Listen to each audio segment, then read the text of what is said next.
Bonsoir et bienvenue à chacune et chacun dans cette église Sainte-Marie. Je suis heureux au nom de l'équipe animatrice du projet Sainte-Marie Église Centre-Ville de pouvoir vous accueillir pour cette conférence d'Avent organisée à l'initiative de notre archevêque, Monseigneur Jean-Pierre Gralet. Heureux de pouvoir accueillir en votre nom à tous le frère Enzo Bianchi qui va nous entretenir de la différence chrétienne. Beaucoup parmi nous ont eu l'occasion de vous rencontrer, de vous lire ou de découvrir la communauté de Beauce que vous avez fondée et se réjouissent vraiment de pouvoir vous entendre. L'évangile du premier dimanche de l'Avent nous invitait à être des veilleurs, veiller. Un mot, une attitude qui exprime bien le sens de ce temps où les chrétiens sont invités à se laisser renouveler intérieurement dans l'attente et le désir de celui qui ne cesse de venir et qui veut se faire tout proche. Tant aussi qui invite ces mêmes chrétiens à laisser advenir le dessein bienveillant de Dieu pour l'humanité en s'engageant avec d'autres dans la recherche d'un monde plus humain. En nous invitant à être des veilleurs, ce temps de l'Avent dispose déjà notre esprit vers le thème de notre conférence de ce soir, la différence chrétienne entre intériorité et engagement. Et c'est justement un veilleur qui ce soir va nous entretenir. En effet, depuis le monastère de Beauce, qu'il a fondé en 1965 et qui est un magnifique poste d'observation de toute la chaîne des Alpes, eh bien, le frère Enzo Bianchi n'a de cesse de veiller, mais aussi d'éveiller les chrétiens à la richesse et à la profondeur de leur vocation. Enzo Bianchi, vous êtes né à Castelboglione, dans le Piémont, en 1943. Après des études à la faculté d'économie et de commerce de l'université de Turin, à la fin de 1965, dans le souffle du Concile Vatican II, vous vous rendez à Beauce, un petit hameau abandonné, avec l'intention d'y donner naissance à une communauté monastique. Rejoint en 1968 par les premiers frères et sœurs, vous écrivez la règle de la communauté dont vous êtes encore aujourd'hui le prieur. Invitant sans relâche les baptisés à redécouvrir la force de la parole de Dieu dans la pratique de la Lectio Divina, mais aussi dans la lecture des pères de l'Église, enrichis des apports des différentes traditions chrétiennes d'Orient et d'Occident, vous avez fait de ce monastère de Beauce un lieu de dialogue et de ressourcement, une passerelle entre Orient et Occident chrétien, un lieu attentif aussi aux évolutions du monde et de l'Église, et renvoyant sans cesse à l'unique lumière de l'Évangile du Christ. Vous avez largement partagé les fruits de cette pratique et de cette vie à travers de nombreux ouvrages consacrés à la Lectio Divina, à l'écoute de la parole, une expérience et une pratique que vous avez aussi largement fait connaître en France grâce à la revue Panorama à laquelle vous collaborez depuis de nombreuses années. Un moine et un poète français que vous connaissez bien, le frère François Cassin-Géna-Trévédy, a pu écrire que veiller, c'est paradoxalement demeurer à découvert et sans défense, sans ces défenses épaisses et farouches par lesquelles nous nous empêchons de voir, d'entendre, de sentir la subtile affluence de ce perpétuel nouveau venu qu'est Dieu lui-même. Alors merci à vous, frère Enzo, d'avoir accepté de nous aider ce soir à être des veilleurs et à redécouvrir la vocation et la spécificité du chrétien au cœur de l'humanité.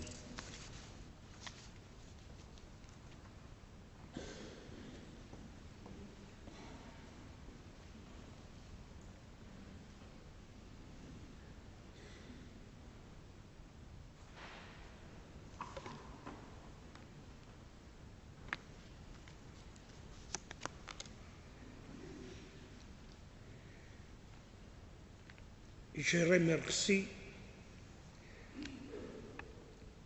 Monseigneur Gralet qui m'a invité dans cette église locale, le vicaire épiscopal de Melouse, Vincent Marie,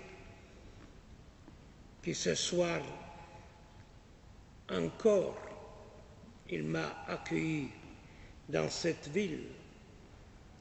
Et le Père Hervé pour la présentation qu'il a faite de ma pauvre personne, un moine, quelqu'un qui cherche, qui tente d'être chrétienne. Et je vous dis ma joie d'être ici parmi vous pour être simplement un écho de la parole de Dieu.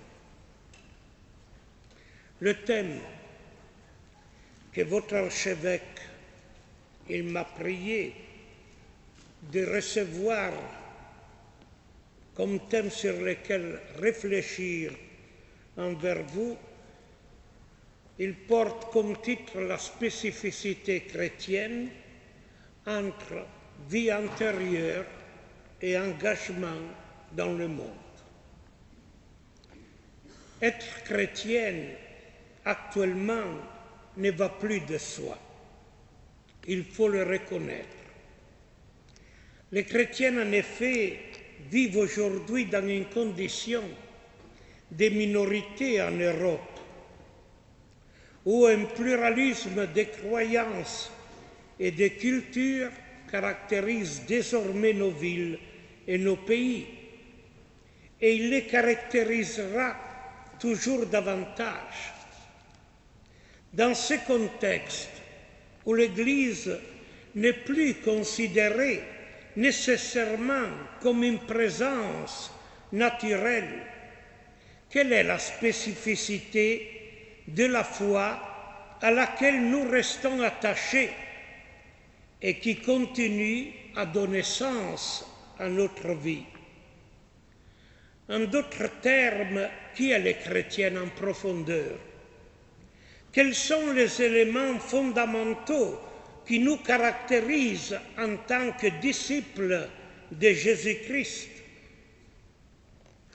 Durant de longs siècles, en Occident, l'évidence que l'on était chrétienne était que la question qui est le chrétien ne se posait même pas. Mais depuis la seconde moitié du siècle dernier, cette interrogation demeure ouverte et appelle une réponse renouvelée par chaque temple et chaque lieu. Et cela, il me semble, une grande grâce du Seigneur, car se demander ce qui constitue la spécificité du chrétien, cela signifie qu'il y a de la passion pour le Christ, qu'il y a une adhésion, qu'il y a de la foi en lui. Cela signifie, pour ceux qui se réfèrent à Jésus-Christ, ne sont pas installés, ne sont pas satisfaits, ne sont pas repus de la qualité chrétienne de leur vie. Aujourd'hui, par ailleurs, nombreux sont ceux qui pensent que le christianisme est à un tournant, qu'il a besoin d'être recompris et d'être renouvelé. Ainsi, reposer aujourd'hui la question de la spécificité du christianisme et y chercher une réponse est une opération bonne, salutaire, nécessaire. Cela peut être apparaître comme un signe d'inquiétude, mais pas nécessairement comme un manque de foi. Certainement, Jésus-Christ est le même hier, aujourd'hui et à jamais, comme nous avertit la lettre aux Hébreux. Et tel est aussi son évangile. Mais l'incarnation de cet évangile, sa réalisation dans l'histoire d'hommes et de femmes, revêt toujours à nouveau des formes différentes et changeantes. Le même évangile peut parfois être mieux compris aujourd'hui que hier. Ce n'est pas l'évangile qui change affirmait Jean 23. C'est nous qui le comprenons mieux. Nous avons donc le droit, je dirais même que c'est pour nous un devoir de nous poser la question qui est chrétienne. En cette époque que nous appelons post-moderne, que nous appelons quelquefois aussi post-chrétienne, au sens où elle ne connaît plus le régime de la chrétienté dans lequel la société était considérée comme entièrement chrétienne. En ce temps où les chrétiens sont minoritaires, mais ils peuvent être signifiants, cherchons donc ensemble ce qui fait la différence chrétienne, la spécificité de leur foi. Je voudrais la caractériser par un double mouvement, la vie antérieure et l'engagement. La vie chrétienne repose en effet en premier lieu sur une rencontre dans la foi avec le Christ Jésus, rencontre qui ouvre à une vie spirituelle. C'est le mouvement de l'intériorité. Mais cette vie intérieure ne suffit pourtant pas à constituer le chrétien. La foi, pour ne pas s'enfermer dans une attitude repliée, indifférente et même stérile, doit aussi pouvoir s'exprimer par des gestes concrets dans des vies des hommes et des femmes d'aujourd'hui. Il s'agit de vivre ce que j'aime appeler la différence chrétienne dans la compagnie des hommes. C'est là le second pôle, celui de l'engagement. Mais abordons pour commencer le premier versant, celui de la vie antérieure. À la question de savoir qui est le chrétien, l'apôtre Pierre répond: le chrétien, c'est celui qui aime le Seigneur Jésus sans l'avoir vu et sans le voir, croit en lui. Celui qui, en suivant Jésus comme disciple, en se tenant avec lui, se trouve à demeurer en lui. Le propre du chrétien est ainsi de se reconnaître greffé dans le Christ. Pour être authentique, cette vie en Christ qui naît de la foi doit connaître à son début une transformation que toutes les Écritures de l'Ancien et du Nouveau Testament appellent métanoïa, changement, conversion. La conversion distingue un avant, caractérisé par l'esclavage aux idoles, pour des situations de péché et de ténèbres, d'un après, qu'on peut définir comme la vie chrétienne, une expérience de libération, le service du Dieu vivant, la vraie vie. Pour accéder à la vie chrétienne, il y a une alternative rigoureuse, un choix discriminant à accomplir.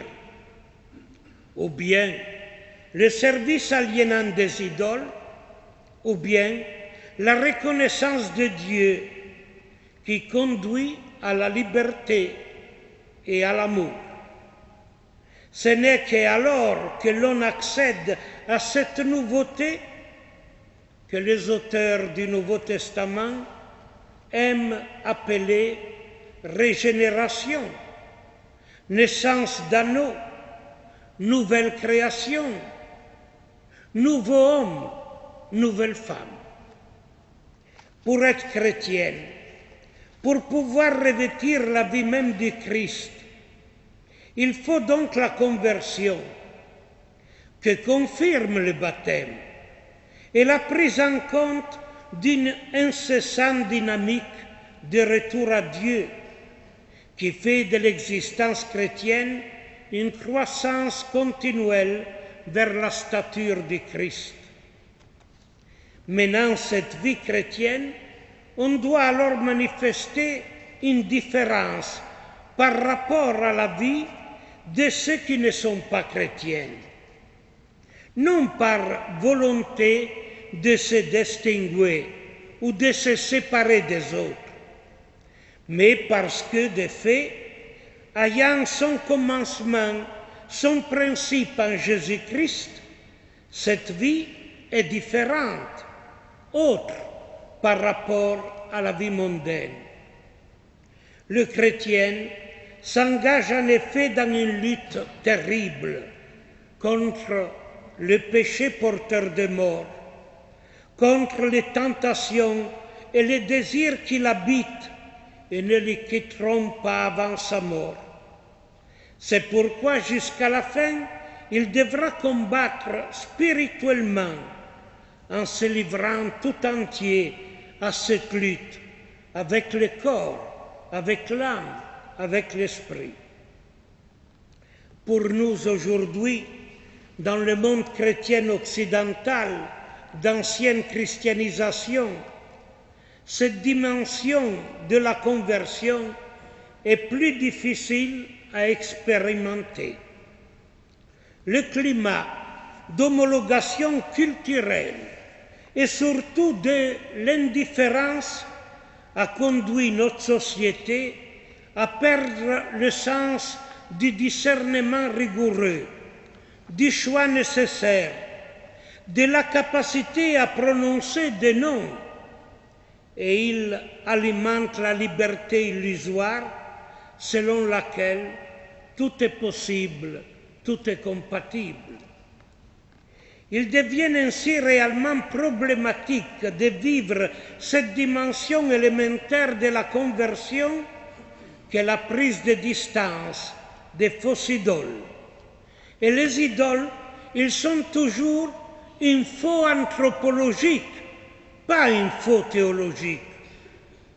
La vie spirituelle chrétienne doit donc être une vie de conversion en acte.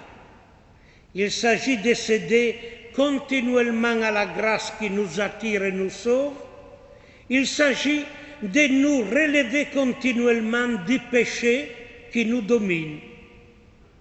Et le Saint-Esprit qui est en nous n'est pas seulement le maître dans cette lutte, mais lui-même, nous pouvons dire, lutte en nous, en renouvelant toujours notre personne afin qu'elle puisse être, en dépit de nos contradictions et de notre faiblesse, demeure de Dieu. La vie chrétienne est donc d'abord une vie de conversion, un chemin de retour incessant au Dieu vivant et vrai, à celui qui nous a donné la vie, qui nous a aimés les premiers, qui nous attire à lui. Et dans ce chemin de retour au Père, il nous précède toujours le Seigneur Jésus. C'est lui qui a fait connaître tout ce qu'il a appris du Père et qui nous invite à le suivre. Suis-moi, suis-moi. Ces mots continuent de retentir dans le cœur de beaucoup des hommes. Et dans la vie spirituelle, il s'agit d'écouter cette voix comme un appel tout personnel. Il s'agit d'adhérer à elle avec amour et liberté. Il s'agit de l'entendre comme une voix pour moi, une voix que m'indique une forme de suivance attendue de moi en particulier. L'appel n'est jamais général, impersonnel, et moins encore légitimé par l'utilité de l'Église. C'est toujours un événement dans lequel la parole toute personnelle du Seigneur Jésus demande que l'on se trouve là où il est, que nous le suivons partout où il va. De cette façon, notre vie de chrétienne devient une vie qui est certainement cachée avec le Christ en Dieu. Mais c'est la vie même de Jésus. La vie chrétienne, c'est une vie qui demande d'adopter les pensées et les sentiments du Christ.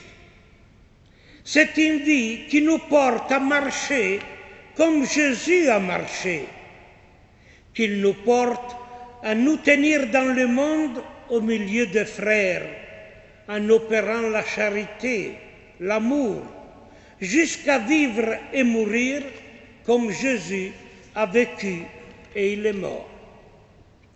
La vie spirituelle consiste alors à vivre l'existence humaine comme Jésus l'a vécu, en parfaite obéissance à Dieu et dans une extrême fidélité à la terre, c'est-à-dire dans une grande solidarité avec l'humanité. Et cette relation, c'est à vivre dans l'amour sans limite et sans condition. Voilà pourquoi les hommes, s'ils veulent vivre pleinement une vie intérieure, ils peuvent le faire. Mais en tout cas, pour les chrétiens, ce chemin, c'est un chemin accompagné par la grâce, accompagné du Saint-Esprit. Et surtout, c'est un chemin qui a devant lui la forme de l'existence humaine de Jésus. Il faudrait alors souligner aujourd'hui que l'existence humaine de Jésus a été une existence bonne, c'est-à-dire signée par le bien, signée par la charité, mais aussi une existence belle, vécue en plénitude, et qu'on me permette de dire aussi une existence bienheureuse, une existence dans laquelle était présent toujours l'amour comme un chant de communion, l'espérance comme une conviction jusqu'à la fin, une foi qui était une adhésion jour après jour à son propre être de créature en face du Créateur. Suivre Jésus, c'est véritablement faire une vie humanisante et humaine. C'est savoir regarder le ciel et tenter de lire les signes. C'est aimer les fleurs des champs. C'est s'asseoir à la table joyeuse des amis et de ceux qui savent accueillir. C'est vivre avec les autres l'aventure de l'amitié ou de l'amour. C'est avoir dans l'histoire un projet commun avec une grande solidarité avec les hommes. Certainement, à l'horizon de ce chemin, il y a la croix. Mais apprenons à considérer la croix à travers celui qui y est monté, et non l'inverse. C'est lui, Jésus, qui dévoile sur la croix la gloire authentique, c'est-à-dire la gloire d'aimer, l'humilité de Dieu, son amour fou pour nous, sa capacité de souffrir avec nous et pour nous. Voilà pourquoi dans la vie spirituelle, cette suivance de Jésus exige qu'on l'assume jour après jour, mais dans la liberté et par amour, la croix. Mais on peut même embrasser la croix car on est séduit, vaincu par l'amour de Dieu manifesté en Jésus-Christ. Parce que c'est lui qui ne vit pas la suivance en fils libre, mais ils la suivent en esclave. C'est Jésus qui le dit dans l'évangile de Jean au chapitre 8. Il s'en va tôt ou tard de la maison et il ne demeure pas comme fils près du Seigneur. Mais il ne faut jamais oublier non plus que la suivance de Jésus ne peut être vécue que dans la lumière pascale de la résurrection. Nous avons le droit, certainement, de nous inspirer de Jésus dans son existence humaine et de toutes les étapes qu'elle a connues dans son évolution, pour en recevoir enseignement et exemple. Mais notre acte de foi en lui ne peut trouver ce fondement que dans la résurrection. Mais qu'est-ce que c'est la résurrection? Les hommes aujourd'hui, les hommes non chrétiens, ils continuent à nous dire « nous voulons voir Jésus ». Et nous, quelquefois, nous pensons d'annoncer Jésus en disant « mais Jésus est ressuscité ». Mais il faut bien le reconnaître. Dire que Jésus est ressuscité, c'est un message trop court et qui ne peut pas intéresser les hommes non chrétiens. Soyons attentifs, car très souvent, à la demande de « nous voulons voir Jésus », c'est nous les chrétiens que nous empêchons de connaître Jésus aux hommes d'aujourd'hui. Nous devrons dire que Jésus a été ressuscité de Dieu, car son amour, vécu jusqu'à la fin, c'était un amour qu'il ne pouvait pas mourir. C'est Pierre même que dans la première prédication après la Pentecôte, il dit que la mort ne pouvait pas retenir le Christ par l'éternité. Car Jésus-Christ, il avait une vie dans laquelle il avait aimé les hommes jusqu'à la fin, jusqu'à l'extrême. Et voilà, pour cet amour vécu, le Père l'a ressuscité. Mais alors, le message que l'amour, c'est la seule réalité capable de lutter avec la mort, de faire une duel avec la mort et de la vaincre comme elle l'a vaincu en Jésus, ça intéresse même les non-chrétiens, très sensibles toujours, comme tous les hommes, à l'amour, même si aujourd'hui, cette parole de l'amour est abusée, elle semble une parole fatiguée. Mais donc, nous avons cet espoir, nous les chrétiens. Saint Jean, il dit, nous sommes ceux que nous avons cru à l'amour. Et si nous croyons à l'amour, nous croyons pour cela à la résurrection de Jésus qui a aimé à l'extrême.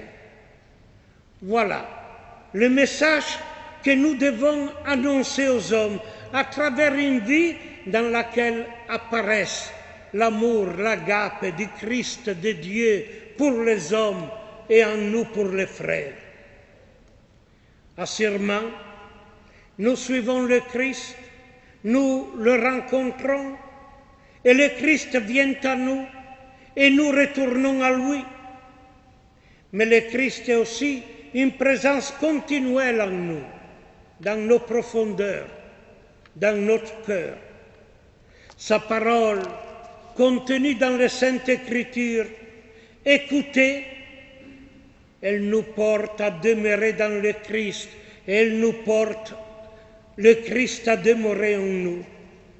L'Eucharistie, c'est-à-dire le corps et le sang, dans un métabolisme spirituel, deviennent notre corps et notre sang.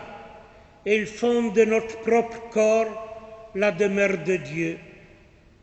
Sans doute, de cette présence fidèle et continue du Christ qui nous visite, nous avons du mal à exprimer avec des mots humains ce que nous en percevons. Comment dire cette présence toujours fidèle et tout à la fois passagère, élusive?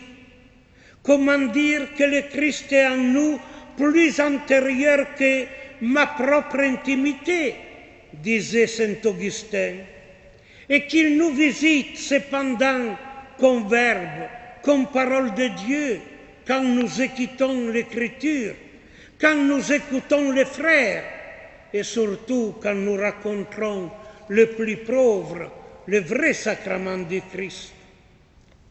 Seul notre langage contradictoire, le langage peut l'indiquer, peut faire signe, mais c'est notre langage et le langage de l'amour, alors il fait un signe efficace et les hommes peuvent reconnaître que nous sommes disciples du Christ. C'est le Christ qui l'a promis. Et nous devons bien le tenir devant notre vision. Nous serons jugés sur les rapports, les relations avec les autres. Le Christ, c'est là.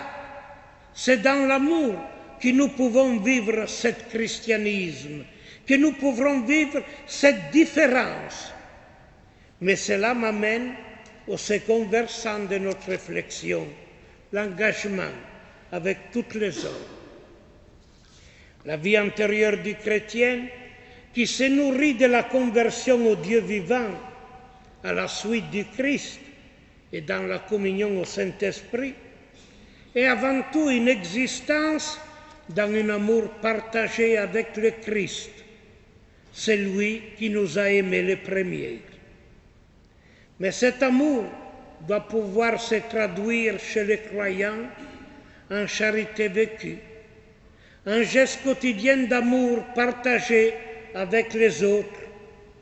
La vie spirituelle n'est pas en effet authentique si elle ne se transforme dans une vie concrète et elle véritablement choisit pas la fuite du monde, loin des autres. La vie chrétienne doit au contraire impliquer une solidarité concrète avec les autres, qui peut conduire les chrétiens à des engagements sociaux, même politiques, car c'est dans le vécu de son existence que le chrétien doit manifester l'épiphanie de l'amour qui naît de sa vie de foi. Cette agape, cette charité qui est l'action visible de l'Esprit, qui donne son vraie identité aux croyants. C'est vrai, nombre d'hommes qui ne connaissent pas le Christ, ils sont capables d'amour dans l'histoire. Ils le sont encore aujourd'hui. Nous avons des hommes qui ne connaissent pas le Christ, mais qui arrivent à aimer leurs ennemis, qu'ils arrivent à pardonner à leurs persécuteurs. Mais même en eux, le Saint-Esprit travaille. Même en eux, qui sont toujours à l'image et à la ressemblance de Dieu, le Christ, avec son énergie, il peut véritablement donner une dynamique pascale que seulement le Christ connaît, comme disait le Concile Vatican II dans la Gaudium et Spes. Mais pour nous les chrétiens, cet amour, c'est le commandement nouveau, c'est-à-dire le commandement dernier et définitif que Jésus nous a laissé. Cet amour que d'abord Jésus a vécu lui-même avant de l'exiger de nous n'est pas une simple philanthropie, n'est pas seulement une éthique fraternelle, mais c'est une action engendrée par l'adhésion intérieure au Christ. La foi vivante en demeure la source, l'inspiration, la justification, la force. Et c'est la grâce qui accompagne la foi qui le rend possible et non utopique. C'est donc dans l'engagement auprès des hommes, à travers des situations toujours nouvelles de l'histoire, que le chrétien manifeste la plénitude de son amour pour tous. et qu'il construit ainsi sa spécificité, son identité. Or, on voit actuellement naître dans les églises, toutes les églises, des attitudes inspirées par la peur, par la fermeture, la défense d'une identité considérée comme rigide, définie une fois pour toutes, une identité fixe et immuable, comme si toute identité personnelle ou collective ne se construisait pas dans l'histoire, précisément à travers la rencontre, la confrontation, le dialogue avec les autres. La tentation présente aujourd'hui dans l'espace ecclésial face à la condition de minorité qui peut effrayer et faire craindre pour le lendemain de la foi et de l'Église, semble celle de s'identifier avec l'Occident, de se présenter comme une religion utile à la société toujours plus fragmentée et égarée. Il y a une survalutation de la portée, de la donnée culturelle du christianisme, très souvent identifiée avec l'Occident. Il se pourrait bien qu'en agissant de cette manière, les églises réussissent à affermir leur présence dans la société. Mais le prix qu'elles auraient à en payer serait extrêmement élevé. Si les églises sont tentées de faire alliance au pouvoir, comment demeurent-elles libres de ne pas répondre en dernière instance qu'à l'Évangile? Comment pourront-elles, au nom de l'Évangile, assumer des positions courageuses ou proférer des paroles prophétiques, parfois même désagréables pour l'ordre régnant? Surtout, cette attitude risquerait de vider l'Église de sa dimension eschatologique qui oriente les chrétiens vers le temps dernier et relativise toute réalisation humaine dans l'attente de la parousie, de la venue dans la gloire du Christ. Il y a un relativisme chrétien qui est fondamental aux églises, afin qu'elles vivent sans se mondaniser, afin qu'elles ne deviennent pas l'aumônerie des puissants de ce monde et qu'elles maintiennent leur obéissance à l'Évangile. Les chrétiens savent en effet que leur patrie est aux cieux, qu'ils sont en chemin vers la cité future, qu'ils n'ont pas ici-bas de demeure permanente, qu'ils doivent veiller dans cet avant qui précède la venue dans la gloire du Seigneur. Ceci leur permet, dans le dynamisme de la vie sociale, d'attester la relativité de ce qui pourrait être considéré comme absolu, comme totalitaire, et d'affirmer toujours le primat de la relation, le primat de la personne humaine.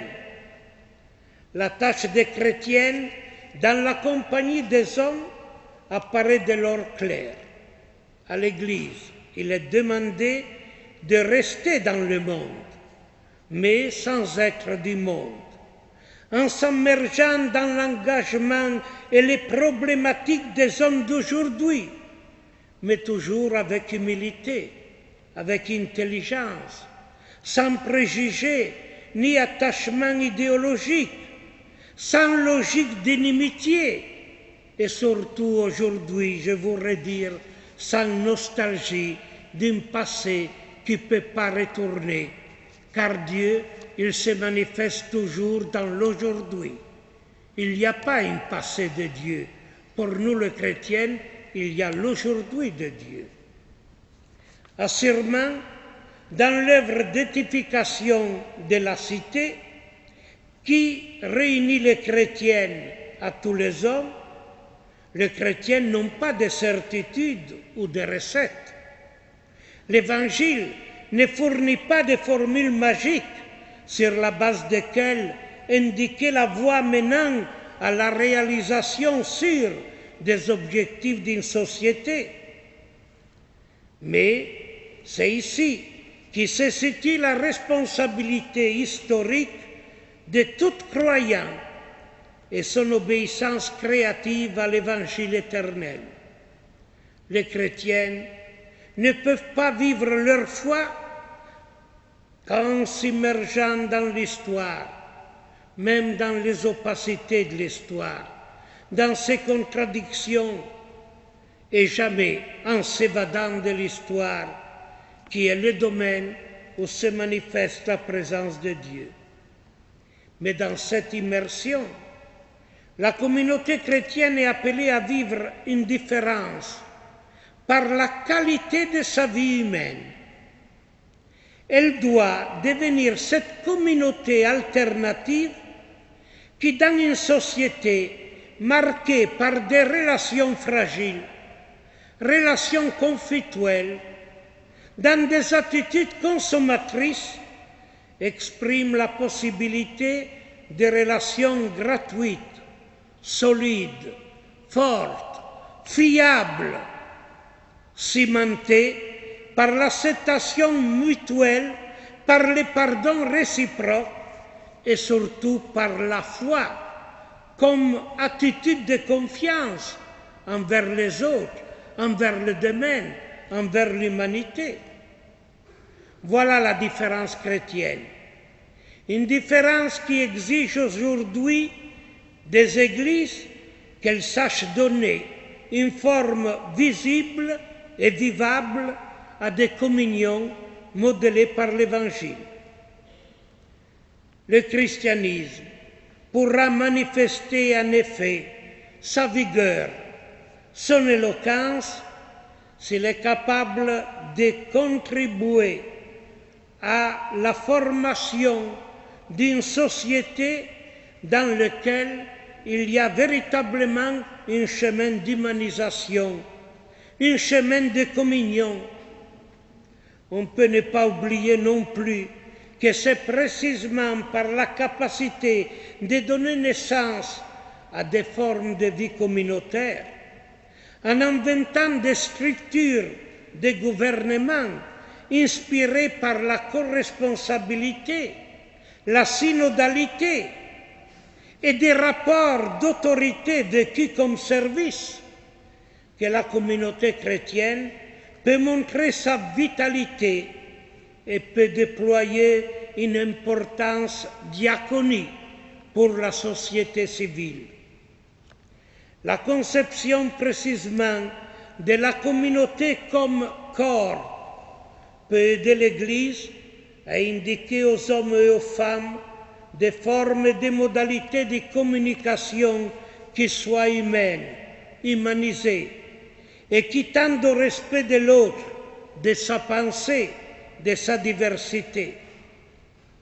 Et si d'une part, la politique, aujourd'hui, dans toute l'Europe, et permettez-moi de dire en France comme en Italie, si la politique a besoin aujourd'hui de se donner une épaisseur culturelle, elle a aussi la nécessité de se donner une dignité morale et éthique. Le propre de la communauté chrétienne, dans les contingences actuelles, dans cette crise qui, avant d'être une crise économique et une crise culturelle, était une crise morale, éthique, la tâche prophétique de la communauté chrétienne consiste sûrement dans un travail de profondeur, de longue haleine, qui jette les bases d'une vie commune possible et praticable, une vie qui est capable de porter du sens, qui ouvre à l'avenir et qui rend vivable l'aujourd'hui en suscitant des attentes et des projets. Il y a une émergence éducative dans laquelle l'Église peut avoir véritablement une grande fonction, une grande responsabilité.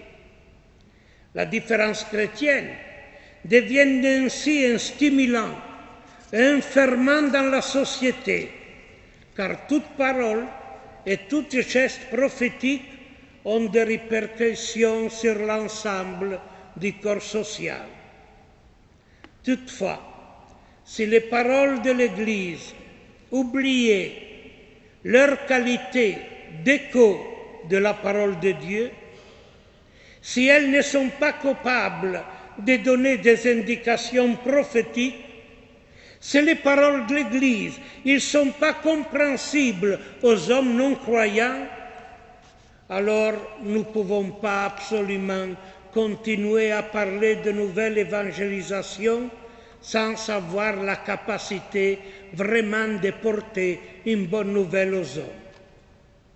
Donc la différence chrétienne devra s'exprimer également dans l'attention aux pauvres, aux derniers. Jésus en a fait affirmer sans équivoque que les pauvres, précisément, seront le critère du jugement final. De plus, pour nous chrétiens, les pauvres sont certainement le sacrement du Christ, mais ils sont aussi le signe du péché du monde, le signe de l'injustice. Et dans notre attitude à leur regard se mesure notre fidélité envers l'Évangile et notre capacité de vivre dans le monde en tant que disciples de Jésus. De cette attention aux pauvres peut naître un véritable engagement en faveur de la justice, de l'égalité. Cette justice qui contient l'exigence toujours de la réconciliation et du pardon, la seule qui peut ouvrir un véritable chemin à la paix parmi les peuples. Nous vivons aujourd'hui en un temps qui peut être favorable à la collaboration entre l'Église et les institutions sociales, même politiques. Nous vivons en Occident dans une société qui n'est plus confessionnelle, ni laïciste, ni caractérisée par la bipolarité entre chrétiens et athées. Ceci permet une authentique collaboration, sans asservissement ni abdication. Dans l'œuvre de construction de la cité, les chrétiens peuvent collaborer, même conservant sa capacité de parler vrai, de franchise, de dénonciation, conscient qu'il est véritablement appelé à être partie d'un peuple qui soit royal, prophétique et sacerdotal. Le chrétien doit donc être disposé à être dans le monde comme le levain, comme le sel. La pâte n'est pas toute faite de sel, mais un peu de sel donne goût à la pâte. La communauté chrétienne, même comme un petit troupeau, même dans sa minorité, peut être significative et donner à toute la société une langue, une conviction, un espoir. Car nous les chrétiens, nous pouvons sûrement espérer à cause de Jésus-Christ, mais seulement espérer avec tous les autres. L'espoir, c'est la vertu que nous pouvons exercer avec toutes les autres. On peut seulement espérer ensemble, hommes non chrétiens et chrétiennes. Oui, à mon sens, il est décisif que les chrétiens s'exercent aujourd'hui plus que jamais, ensemble avec les autres hommes, à chercher des voies où la parité des droits, la dignité de la personne, l'égalité de toutes les citoyennes, la justice économique, à quelque foi ou éthique qu'il appartienne, puisse trouver une réalisation dans la cité. Sur ce point se joue, une fois encore, la fidélité à l'Évangile. Et dans cet engagement se dessine l'identité spécifique chrétienne qui se manifeste, comme il disait déjà l'apôtre, à travers une foi qui soit concrétisée dans la charité. Conclusion. Dans la situation actuelle, certains désiraient un christianisme qui ait une forte identité, avec une spécificité dans une forme religieuse forte, qui s'incarne dans des minorités efficaces, capables d'assurer une identité et une visibilité qui s'imposent, suivant une stratégie défensive ou de concurrence. De mon côté, par contre, je considère que ce n'est qu'en vivant la différence chrétienne dans la compagnie des hommes que l'on engage une dynamique capable d'ébranler l'indifférence face à la foi chrétienne et à ses exigences. Si l'on se contente en revanche d'un christianisme minimal, en renonçant à le fonder sur une vie antérieure authentique, on court le risque de se transformer en celle qui perd sa saveur, de voir s'évanouir la force du royaume qui, comme le levain, peut donner goût et faire fermenter toute la pâte. En christianisme, la meilleure façon de servir Dieu est le service du frère. C'est l'amour pour les hommes, c'est la justice envers tout. Et le salut sera précisément décidé, comme cela apparaîtra dans le jugement du Fils de l'homme à la fin de l'histoire, suivant l'attitude que l'on aura eue à l'égard des autres hommes et des autres créatures. Selon les paroles de Jésus, le Fils de l'homme apparaîtra en s'identifiant aux victimes, aux vaincus de l'histoire, à ceux qui auront eu faim, qui auront été prisonniers, sans vêtements, sans maison, sans patrie. Ceux qui les auront aidés auront aidé lui. Ceux qui les auront accompli des gestes d'amour envers eux, les auront accomplis envers le Christ. Voilà l'engagement auquel la foi appelle les chrétiens. Et surtout aujourd'hui, que nous voulons une nouvelle évangélisation encore une fois, à travers une nouvelle élance, l'année de la foi proclamée par Benoît XVI, il faut que nous nous interrogions. Nous sommes évangélisés, oui ou non? Car pour évangéliser les autres, il faut que nous soyons vraiment évangélisés par la parole de Dieu. Ça, c'est une réponse à laquelle chacun de nous doit donner une réponse.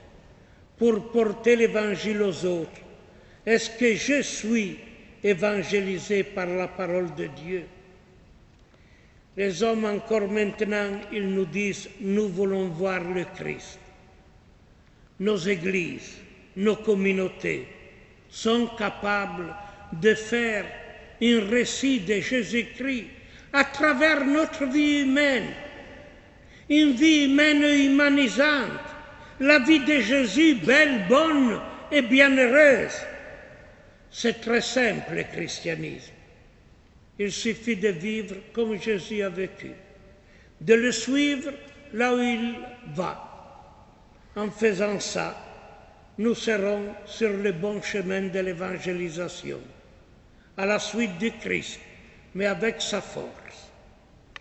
C'est en se conformant à son exemple que chacun de nous pourra toujours trouver et retrouver cette inspiration, cette conviction forte qui nous donne d'être au milieu des hommes avec l'espoir, capable de porter confiance, capable de montrer une humanité qui se réalise avec de vraies convictions et avec un vrai but, c'est-à-dire l'amour, l'amour partagé, l'amour vécu.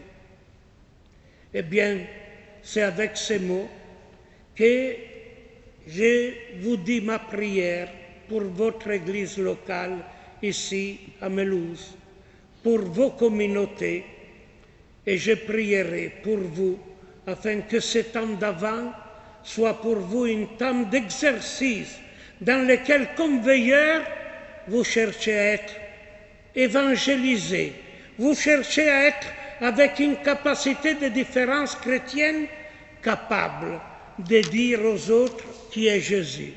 Écoutez les cris des hommes. Nous voulons voir Jésus. Cet cri, il est dans la société, il est chez les hommes. Il suffit que nous les écoutons et que nous vivons comme le Christ nous demande. Merci de l'écoute.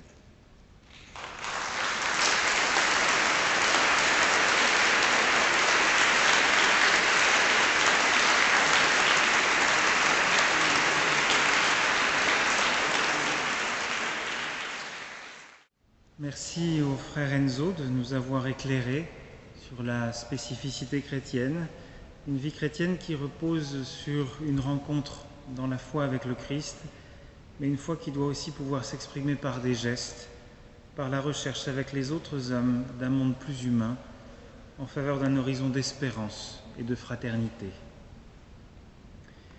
L'identité chrétienne invite à ce double mouvement d'intériorité et d'engagement. Le temps de l'Avent, vous nous l'avez rappelé, nous invite à vivre cette différence chrétienne, à se laisser évangéliser par le Christ, à l'imiter, et c'est bien de cette manière-là que nous pourrons accomplir notre mission, notre responsabilité, notre vocation de chrétien dans ce monde, comme le levain dans la pâte, comme le sel qui donne du goût. Cette différence chrétienne, elle est à recevoir toujours de ce Père qui s'est révélé en Jésus-Christ, que Jésus-Christ nous a fait connaître. Alors je voudrais vous inviter maintenant, ensemble, avec le Christ, à nous tourner vers ce Dieu qui ne cesse de venir à nous et lui redire la prière des enfants de Dieu.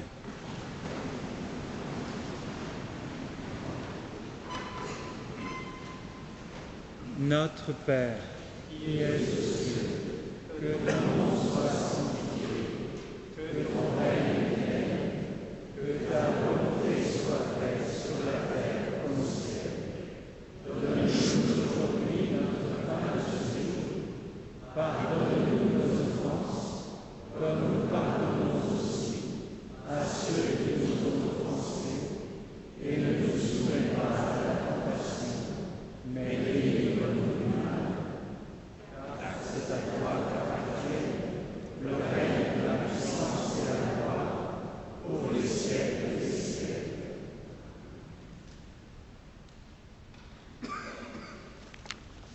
Et je voudrais vous inviter à dire ensemble cette prière que vous trouvez sur vos feuillets, cette prière qui appartient à la liturgie de Bauzé, cette liturgie qui veut nous dire cette centralité du Christ qui est à suivre et à aimer. Ta parole, ô Père, est ton Fils Jésus-Christ. Inscris-la comme un signe sur notre front, comme l'amour dans notre cœur. Ta bénédiction, ô Père, est ton Fils Jésus-Christ. Place-la comme l'espérance devant nos yeux, comme une croix de lumière sous notre regard. Ta lumière, ô Père, est ton Fils Jésus-Christ. Qu'elle soit l'Orient qui nous indique le chemin, qu'elle soit la lampe qui illumine nos pas. Ton pardon, ô Père, est ton Fils Jésus-Christ. Qu'entre nous, qui sommes frères, il soit réconciliation, miséricorde intarissable et toujours renouvelée.